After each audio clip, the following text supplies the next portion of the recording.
अस्सलाम वालेकुम। आज हम आपको लस्सी बनाना सिखाएंगे और ये कोई आम लस्सी नहीं है। ये कराची में बहुत मशहूर जगह की लस्सी बनाना सिखा रहे हैं, जहाँ पे आप पीने के लिए जाते हैं तो आपको गाड़ी की पार्किंग भी नहीं मिलती। तो इतनी मशहूर लस्सी है कि लोग बहुत दूर दूर से इसको पीने के लिए आते हैं। आज मैं आपको घर पे बनाना सिखाऊंगी कि ये लस्सी बनती कैसे।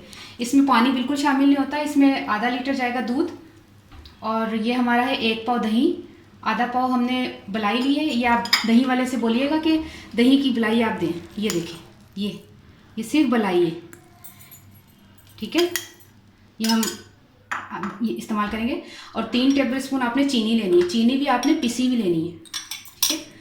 और ये आइस क्यूब्स हैं, ये छोटे छोटे, ये भी हम इस्तेमाल करेंगे, ठीक है। अब हम स्टार्ट करते हैं कि बनानी कैसे।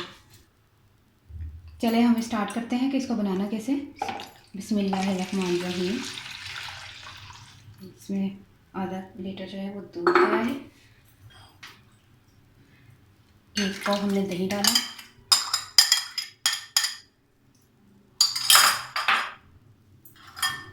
चीनी है 3 टेबलस्पून जा रही है,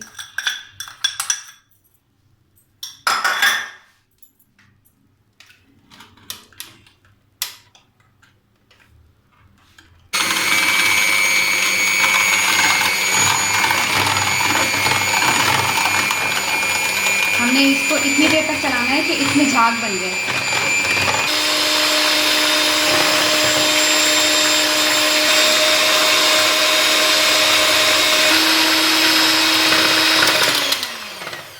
इसको यहीं पे बंद कर दी, इसका झाग बन गया।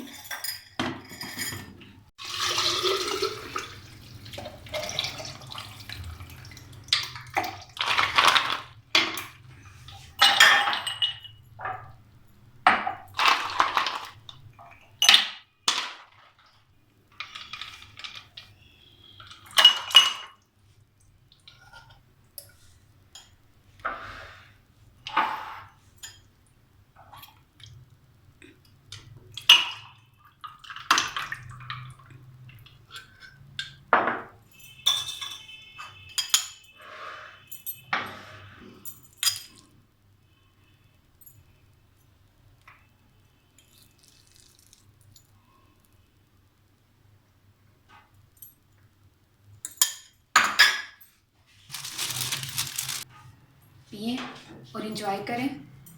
गर्मियों में लस्सी वैसे ही बहुत मज़े की लगती है, गर्मी दूर करती है। और मैं पंजाबी च दसांगी तुहानू कि मैं की पाया सी। मैं आधा लीटर दूध लिया सी, 1 पाव दही लिया सी, ते मलाई जड़ी ना मैं दही दी लई सी आध पा सारी, ते चीनी 3 खान दे चमचे लई सी पिसी हुई, ते बर्फ थोड़ी सारी लई सी। सब तो पहले दूध कड़िया होया होए, दूध काड़ के ना ते ठंडा करके ते चीनी ते दही मिला के उन्होंने ब्लैंडर करना। मधानी भी मार सकते हो, क्योंकि मधानी दे नाल है कि सही ओदी दही दी खासियत रहिंदी है। जूसर च चलाओगे तो दही बिल्कुल ही इंज हो जाएगा पतला, इस पानी की तरह हो गया दा वे। तो इंज नहीं करना कि तुम जूसर से चलाओ, जूसर से नहीं चलाना है, बीटर करना वे तो या फिर मधानी चलानी जे, ठीक है। तो उस तो बाद तुम इन्होंने गिलास च पा के उत्ते मलाई पा के ना तो ठंडी ठंडी लस्सी इंजॉय करो। तो दुआवां च याद रखो, तो पी के जरूर मैनू तुम याद करोगे कि कोई चीज़ बनाई। ओके, अल्लाह हाफिज़।